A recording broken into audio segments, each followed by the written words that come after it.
السلام عليكم ورحمة الله تعالى وبركاته. مرحبا بكم مرة تانية في مطبخ خديجة أموس. إن شاء الله تكونوا كاملين بخير وبألف صحة وعافية. غنقدم لكم اليوم إن شاء الله حلوة ميني تشيز كيك. هذه الحلوة اللي أنا عملتها غير بمقادير بسيطة جدا، كتجي لذيذة بزاف، وطبقة الكريمة كتجي رائعة وسهلة التحضير وما كتاخدش وقت كتير في التحضير ديالها، وطبعا بدون فرن. نتمنى تعجبكم وتجربوها، ولا عجبتكم البنات الوصفة شاركوا الفيديو مع الأصدقاء ديالكم، وما تنساوش إلا كنتوا أول مرة كتزوروا القناة تشتركوا في القناة وتفعلوا الجرس باش يوصلكم كل جديد وصفاتي. كنتظر تعليقاتكم وآراءكم وفرجة ممتعة. ندوز المقادير وطريقة التحضير. بالنسبة للمقادير اللي غنحتاجهم، أنا هنا عندي 2 باكيات من الحلوة البسكوي العادي تقريبا ما يعادل 180 غرام. عندي علبة قشطة ما يعادل 170 غرام. عندي 4 حبات من جبنة المثلثات، أي نوع عندك، أي نوع موجود عندك ممكن تستعمليه. عندي نص كوب من الماء دافي. عندي نص كوب من الزبدة ما يعادل 100 غرام من الزبدة المذابة. وعندنا هنايا حليب مكتف محلى. طبعا ما غاديش نستعملو كمان، ناخد نص كوب لأن ناخد. وعندي معلقة كبيرة من الجيلاتين. وعندي كريمة الخفق.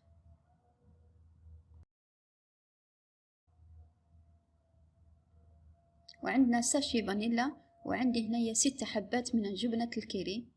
وهادو الأوراق هادو طبعا هما معروفات غنيات عن التعريف. هاد الأوراق موجودات في المحلات ديال الحلويات اللي كيكون الارتفاع ديالهم يكون عالي شوية، وهما كيكونوا موجودات بكثرة في محلات الحلويات. أول حاجة كناخدو البسكوي وكنطحنوه حتى كنتحصلوا على هاد الخليط هذا، حتى كنتحصلوا عليه بهذا الشكل. هذا هو الشكل ديالهم بعد ما طحنا البسكوي. تقريبا واحد 180 غرام. انا خصت نستعمل 2 باكيات. من بعد ما كنطحنوا البسكوي كنضيف له ديك الزبده المذابه نص كوب. كنضيف له نص كوب تقريبا من الزبده المذابه. كنحاولوا ما ان كندخلوهم في بعضهم. كنضغطوا على البسكوي باش يتشرب ديك الزبده جيدا. ومن بعد كنضيف له بعض القطرات من الحليب، تقريبا واحد 2 معالق ديال الحليب باش يجينا متماسك. الطبقه ديال البسكوي تجينا متماسكه جيدا، ما تبقاش تتكسر معنا.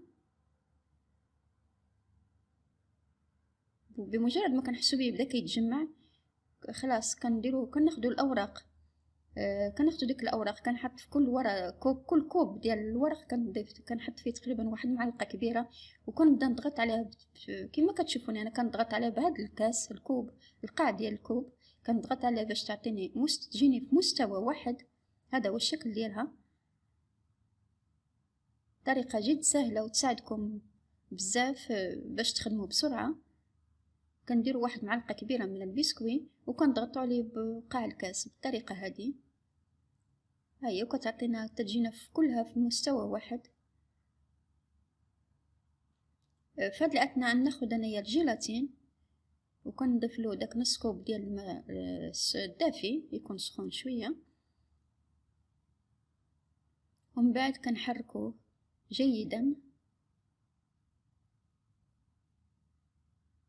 من بعد ما كنحركوه جيدا كنخليوه جانبا حتى يطلق لينا في الماء، عاد ممكن نستخدمه. من بعد ما حركنا جيدا انا نخليه جانبا. من بعد كناخدو جبنة الكيري. كناخدو الجبنة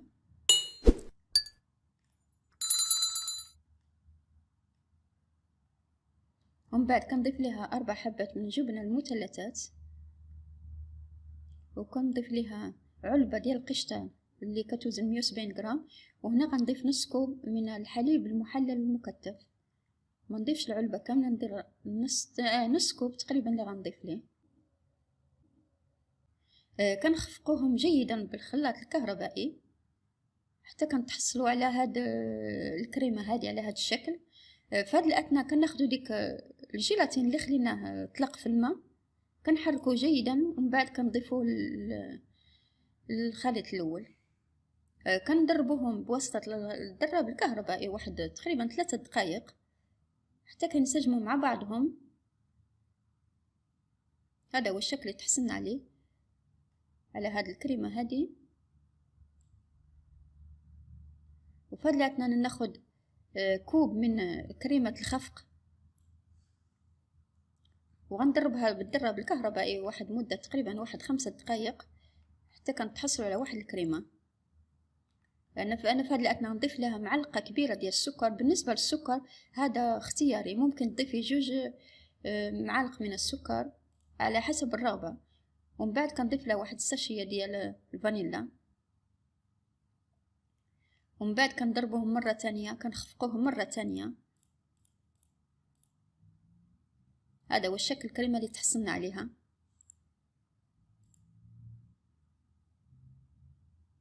من بعد كنجيبو الخليط الاول اللي دربناه وكنبداو نضيفوه شويه بشويه على كريمه الخفق، وحنا كنضربو بالضراب الكهربائي مده تقريبا 5 دقائق حتى كيتخلط لنا الخليط كامل، وكنتحصلوا على واحد الكريمه تكون رطبه. هذا هو الشكل الكريمه اللي تحصلنا عليها كما كتشوفوها. كناخدو واحد الكيس الحلواني كنعمروه بالكريمه اللي وجدناها، كنعمروها بداك الخليط اللي وجدناه.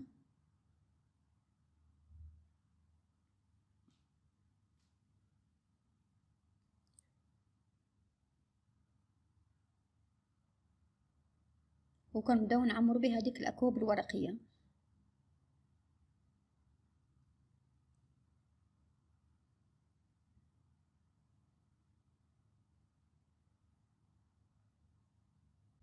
كما كتشوفوا من بعد ما عمرت الاكواب الورقيه بالكريمه كنبداو نضربوها مع الارض.